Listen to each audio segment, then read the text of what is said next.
shaqada goomista wala taayiradan iyo waxaan baas sameeyaan ka taayirada bajaajka gaariga waa sameeyaan salaamu calaykum magacayga ku bilaabay Firdawso shaqada walaal goomista ka shaqeystaa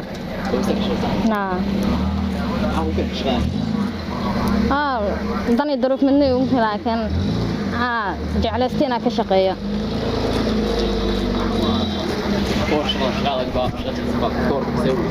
ma wallahi shaqadan marka si loo fiiriyo shaqa adag waa loo maleeyaa laakiin marka aad xigashid waa shaqo fudud marka aad xigashid waa shaqo fudud qofka wuxuu u maleeyaa shaqo adag inay tahay ma sha Allah laakiin waa shaqo fudud ma sha Allah wax kala kulmi mana laakiin dad fara badan waxa jira marka meeshan fadhiisid kula yaabayo yani kule qofka dumarka meesha ka shaqeynay muxuu yahay ay kuleeyeen ma sha Allah dadka warkooda waxba ma iga galay laakiin ya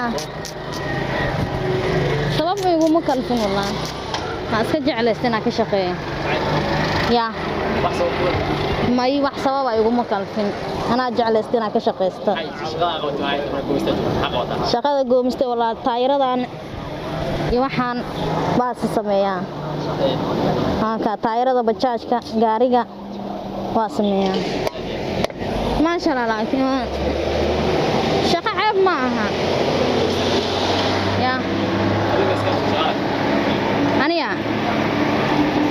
shaqada odayga iskale ma sha Allah asulaay odayga shaqa halkaas buu aaday shaqada labaad ha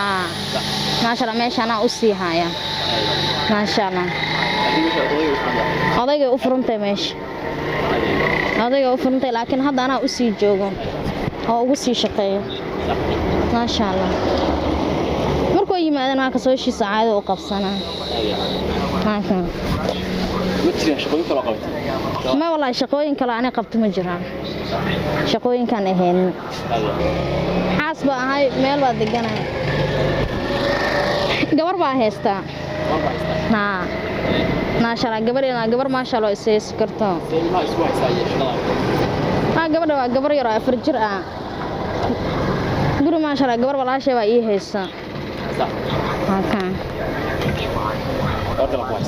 gabar walaashay waa ii haysa iyada ugu soo tagaan aan maanta shaqadana iska imaada ka shaqeystaa marka odayga yimaadana odayga waa isla qabsanaa asan shaqada dalwaad buu aadaa dalwaad baa loo kaxeystay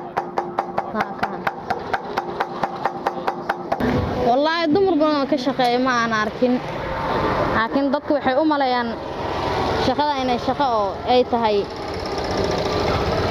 shaqo wanaagsan inay aheenin may tan kaliya ka shaqeey mid kale wili kama shaqeynin tan ina ka shaqeysto odayga ugu dhiirigeliyeen marka qadada u keeno oo kale waa shaqada faraha la gali jiray amka faraha la gal wuxuu dhigi jiray shaqadan iska daa oo kale waxa dhigi jiray may madeenaya marka qadada keeno shaqada faraha la gali jiray marka dambe wuxuu arkaa shaqadii faraha kula jiro wiilba meesha ugu tagaa wiilkii baa la yimaadaa shaqadii la ka qabtaa ina shaqadii qaba kar markay arkaan shaqo kale u raadsaday laakiin wuu yimaadaa markay imaada si meeshiisa ka qabtaa markay imaado oo kale ani waa la qabtaa waa ka ma sha Allah wallahi shaqada wax dhibaato ma laha gabdha waxaan dhigi lahaay waa in raggiina garab istaagteen ala xamaalatiin oo la shaqeysateen shaqadana shaqo ceeb ma aha waa ka ina garabkooda nimankooda garab istaagaan oo ay la shaqeystaan